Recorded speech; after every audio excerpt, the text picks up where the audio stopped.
If you're watching this video alone, in an empty room, with no one to send it to, then stop.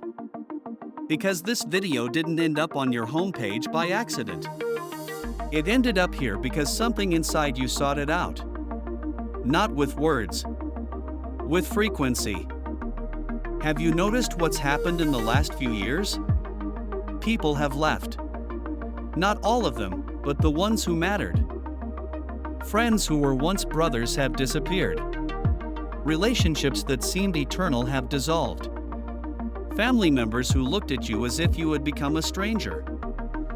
And the most disturbing thing is that there was no argument, there was no reason.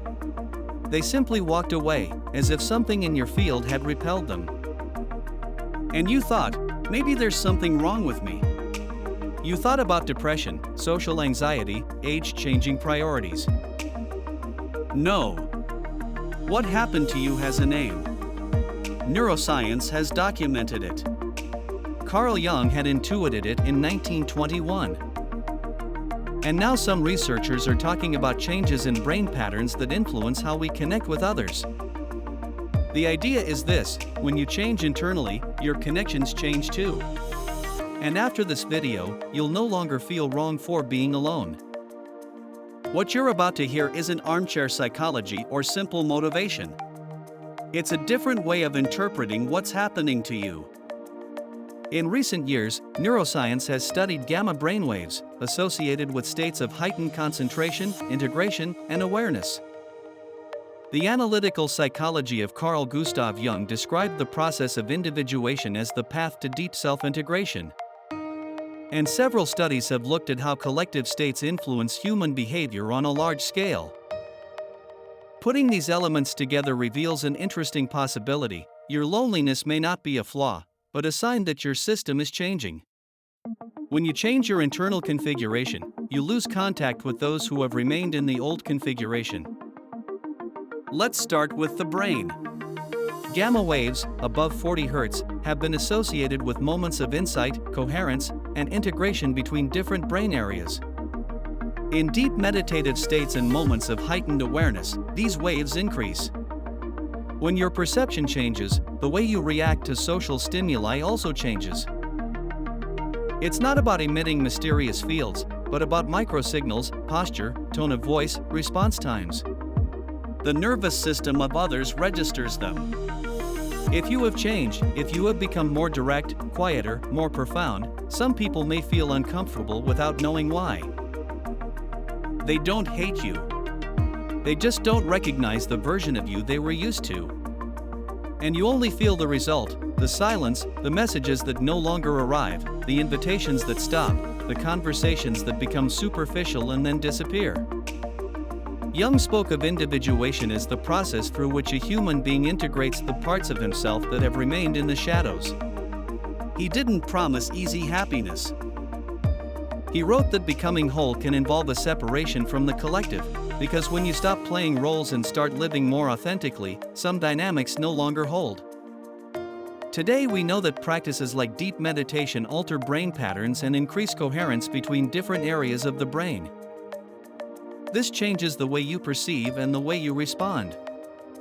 If you once sought approval, now you seek truth. If you once filled the silence, now you listen.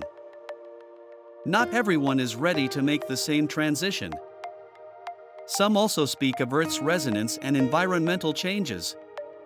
Beyond the most extreme interpretations, it's true that human beings are sensitive to electromagnetic and environmental stimuli.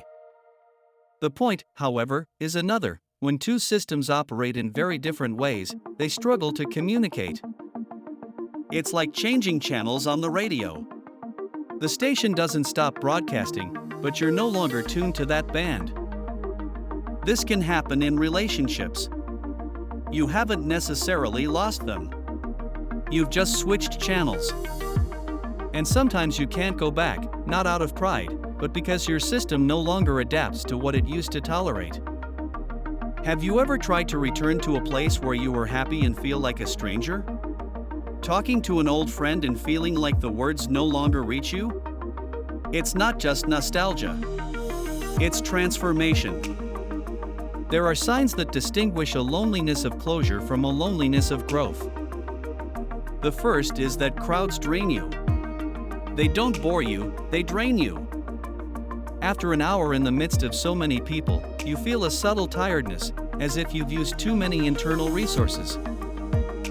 The second is that your dreams become more vivid and structured, as if your mind were reorganizing information deep within.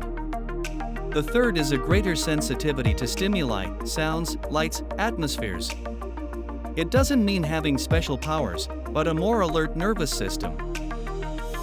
The fourth is the difficulty lying or pretending. When you try to say something you don't feel, your body reacts, tension, a knot in your stomach, a change in your voice. The fifth is the feeling of waiting for something you can't name. It's not pure anxiety, it's a creative tension, as if a part of you knows you're crossing a threshold. The question then is, will you be alone forever? No. But new connections aren't made by forcing them. They arise when you stop compressing yourself to fit in. In physics, there's the phenomenon of resonance. Two systems with similar characteristics tend to synchronize. Something similar happens in life. When you are consistent with who you have become, you attract people who are compatible with that consistency. Not because you emit magic, but because you make different choices, frequent different places, speak differently. And those who are on that same wavelength recognize you. The practical step is simple. Stop forcing connections that leave you feeling drained. Give yourself a space of real silence every day, without stimuli, to listen to what is changing inside you. Follow the curiosities that return, a book that keeps appearing, a place that attracts you, a topic that calls to you. Not everything is destiny, but much of it is selective attention that guides you toward environments best suited to your new phase. If you've come this far, in silence, perhaps a part of you recognized itself. Your solitude may not be the end of the journey, but the gap between two versions of yourself. The moment when the old signal fades and the new isn't yet fully established. It's a delicate space, but also a powerful one. Because in the silence between who you were and who you are becoming, you begin to feel whole. There's a precise moment when change happens, and almost no one recognizes it while it's happening. It's not a dramatic event.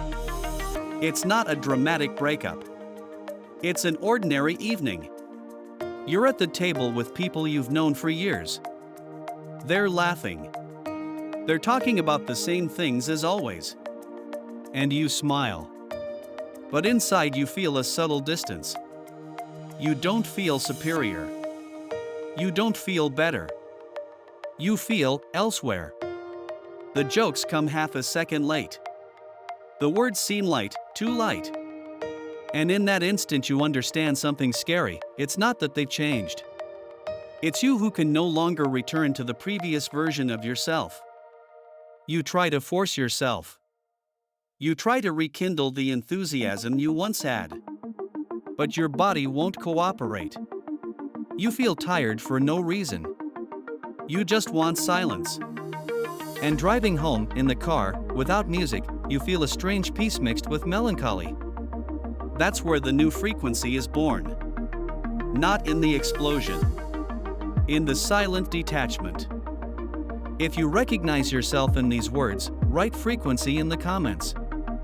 Not for me, but to mark this transition. And if you know someone who is experiencing this silent transformation, share this video. Sometimes long explanations aren't necessary. You just need to feel like you're not wrong. See you on the next show.